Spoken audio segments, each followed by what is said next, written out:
ఆంజనేయ స్వామి గుడిలో పొరపాటున కూడా ఈ తప్పులు చేయకూడదు. ఆంజనేయుడిని పూజించడం వల్ల శుభ ఫలితాలు కలుగుతాయని మనలో చాలామంది భావిస్తారు. ఆంజనేయుడు భక్తుల కోరికలను తీరుస్తూ భక్తులకు కొండంత అండగా నిలుస్తారు. బలానికి, ధైర్యానికి ప్రతీకగా ఆంజనేయ స్వామిని పూజిస్తారు. హనుమంతుడు, ఆంజనేయుడు, బజరంగబలి, వాయుపుత్రుడు వంటి వివిధ రకాల పేర్లతో పిలిచే ఆంజనేయ స్వామిని దర్శించడం వల్ల ఎంతో పుణ్యం లభిస్తుంది.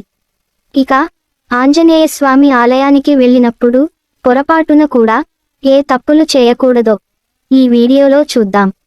ఆంజనేయ స్వామి ఆలయానికి వెళ్ళిన సమయంలో భక్తులు ఎట్టి పరిస్థితుల్లోనూ దేవుడిని తాకడానికి ప్రయత్నించకూడదు. సాధారణంగా మనం ఏదైనా ఆలయానికి వెళ్ళినప్పుడు కనీసం 3 ప్రదక్షిణలు అయినా చేస్తూ ఉంటాము. కానీ ఆంజనేయుడు ఆలయానికి వెళ్ళినప్పుడు మాత్రం తప్పకుండా 5 ప్రదక్షిణలు చేయాలి. పొరపాటున కూడా 3 ప్రదక్షిణలు చేయకూడదని పండితులు చెబుతున్నారు. మరీ ముఖ్యంగా మహిళలు ఆంజనేయ స్వామిని పొరపాటున కూడా తాకరాదు.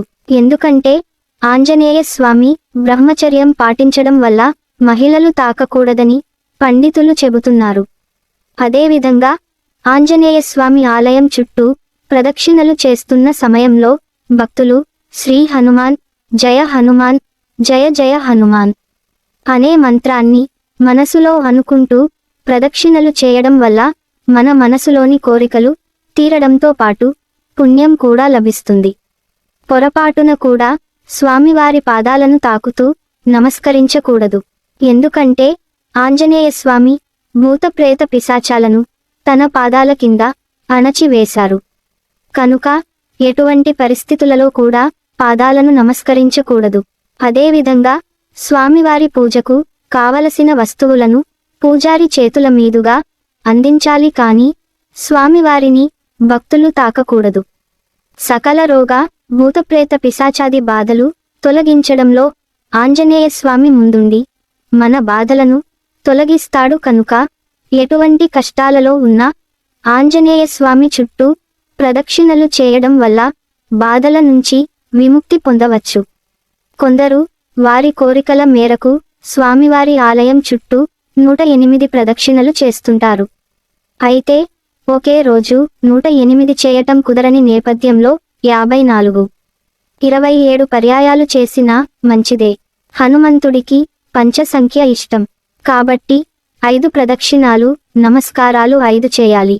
అరటి పండ్లు లేదా ఇతరములు స్వామికి 5 సంఖ్యలో సమర్పించడం స్వామివారికి మరింత ప్రీతికరం. హనుమంతుడు శనివారం జన్మించారు కాబట్టి ఆయనకు శనివారం ఇష్టమైనది. శనివారన్నాడు యథాశక్తి విశేషార్చన సహస్రనామాధికం చేయాలి. ఆ రోజున అప్పాలు, వడమాల వంటివి స్వామివారికి నివేదించి స్వామివారి ఆశీస్సులు పొందవచ్చు. శ్రీరాముని దీర్ఘాయువు కోసం హనుమంతుడు తన శరీరమంతా సింధూరాన్ని పూసుకున్నాడు. అందుకే భక్తులందరూ హనుమంతుడిని కేసరి సింధూరంతో పూజిస్తారు. మంగళవారం నాడు హనుమంతునకు శరీరంపై సింధూరం పూయటం ఎంతో శ్రేయస్కరం. మంగళవారం ఆంజనేయ స్వామికి సింధూరార్చన చేయడం, అరటి పండ్లు నివేదించడం చాలా మంచిది. అహిరావాన్ అనే రాక్షసుడి నుండి శ్రీరామ లక్ష్మణులను రక్షించడానికి ఆంజనేయ స్వామి పంచముఖ హనుమంతుడిగా అవతరించారు. అదేవిధంగా ఎక్కడైతే ఆంజనేయుడు కొలువై ఉంటాడో అక్కడ శ్రీరామచంద్రులు కూడా ఉంటారని భావిస్తారు. శ్రీరాముని దాసునిగా, రామభక్తునిగా, భక్తుల కోరికలు తీర్చే దేవునిగా ఎంతో ప్రసిద్ధి చెందిన ఆంజనేయ స్వామిని పూజించడం వల్ల ఎన్నో అదృష్ట ఫలితాలు కలుగుతాయి.